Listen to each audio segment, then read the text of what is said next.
Steve, GBNews continue to set the agenda and lead the conversation.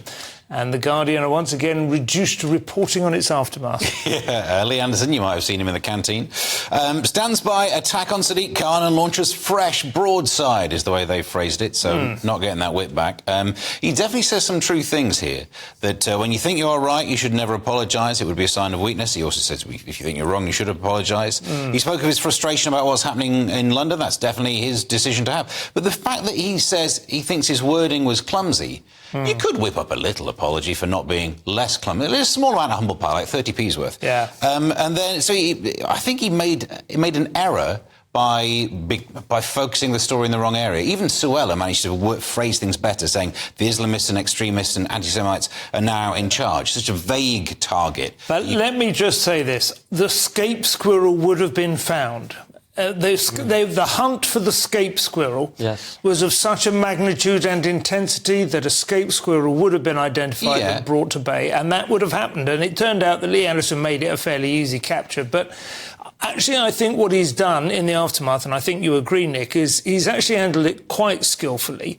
I think people do actually underestimate him a little bit because he presents as a fairly sort of, I don't know, like a fairly straight-speaking, not particularly sophisticated. But actually what he's done is he's held the focus and then shifted the messaging slightly. So rather than just going, I'm sorry, I shouldn't have said that, and I terribly apologise, and I'm going to scuttle off to my, rural abode now and nurse my wounds, he's actually he's modifying his message within the space that's been created. Yeah, as I said before, all I didn't like was that initial strange X post where he seemed to accede to the idea that Islamophobia and anti-Semitism are the same thing. But since then, he's been very clear, and he hasn't done that. Yeah. And he has been clear, and he said, no, I'm not apologising while I've got breath in my body, he even said tonight. And he said, when's Khan going to condemn the extremist threats against MPs? When's Khan going to condemn the projection from the river to the sea on Big Ben or whatever it was, or Parliament, whatever it was?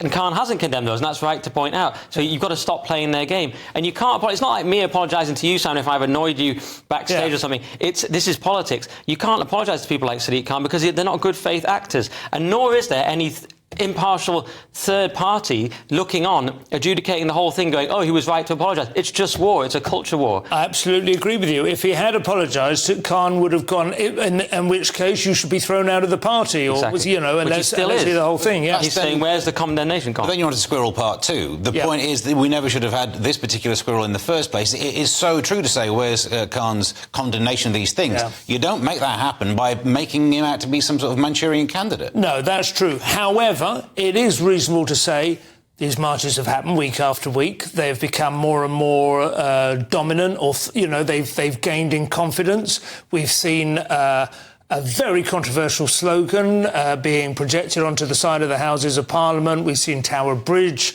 captured and so on. And there's essentially what you're seeing is the manifestation of something. So what exactly is it?